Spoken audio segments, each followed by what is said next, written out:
படத்தில் ஒரு முக்கியமான கேரக்டராக கருணா சார் இருக்கார். நீங்கள் அவர்கிட்ட கதை நரேட் பண்ணப்போ அவர் உங்ககிட்ட உடனே சொல்லிட்டாரு, இல்லை அவர் தான் இன்புட்ஸ் கொடுத்தாரு அவங்களுக்கு? ஏன்னா அவர் அது சார்ந்த நிறைய இடங்களை அவர் பார்க்குறாரு, அவர் பொலிட்டிக்கலாகவும் இருந்திருக்காரு. அதனால தான் அந்த கேள்வி கேட்குறவங்க. இவங்களுடைய அண்ணனாக வராரு இந்த படத்தில். கதையை கேட்டுகிட்டே இருந்தார். அவருடைய கதை அவருக்கு இருந்த இம்பார்ட்டன்ஸ் ஒரு இடத்துல அவருக்கு ஒரு இடத்துல தடான்னு ஒரு இம்பார்ட்டன்ஸ்குள்ளே போவார்.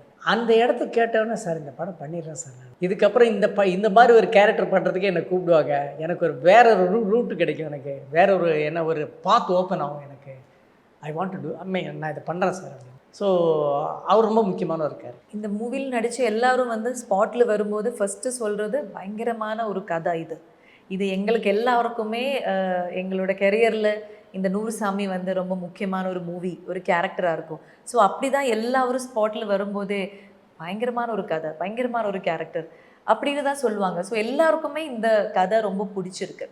இதில் நடித்த எல்லாருக்குமே அவங்க கேரக்டருக்கு ஒரு இம்பார்ட்டன்ஸ் இருக்குது. ஃபீமேல் அந்த பெர்ஸ்பெக்டிவ் அது ஒரு பக்கம் இருந்தாலும் எல்லா கேரக்டர்ஸுக்குமே ஈக்குவலி பேலன்ஸ் பண்ணுற மாதிரியான சீன்ஸ் இருக்குது, டயலாக்ஸ் இருக்குது, எல்லாமே இருக்குது. ஸோ அது பார்க்கும்போதும் ஒரு ஹோல்சமாக இருக்கும் இந்த மூவி. இது ஃபீமேல் ஓரியன்டட் ஸ்டோரின்னு நான் சொல்ல முடியாது. ஆமாம், பூவை கூட நான் அப்படி சொல்லிவிடுவேன்.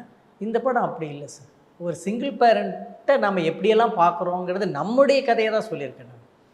காமன் மேனோட ஒரு மகன்கள் எப்படி பார்க்குறாங்க, பக்கத்து வீட்டுக்காரன் எப்படி பார்க்குறான், ஊரில் இருக்கிறவன் எப்படி பார்க்குறான், இப்படி தான் நான் சொல்லியிருக்கேன். தவிர இது அவங்களுடைய கதை தான். ஆனால் இது பாயிண்ட் எப்படி சொல்கிறது, அவ்வளோதான். வெற்றியாளரை விதைக்கும் மண் எஸ்என்எஸ், வெற்றியாளரை உருவாக்கும் மண் எஸ்என்எஸ், வெற்றியின் மண் எஸ்என்எஸ். SNS institutions Kovai.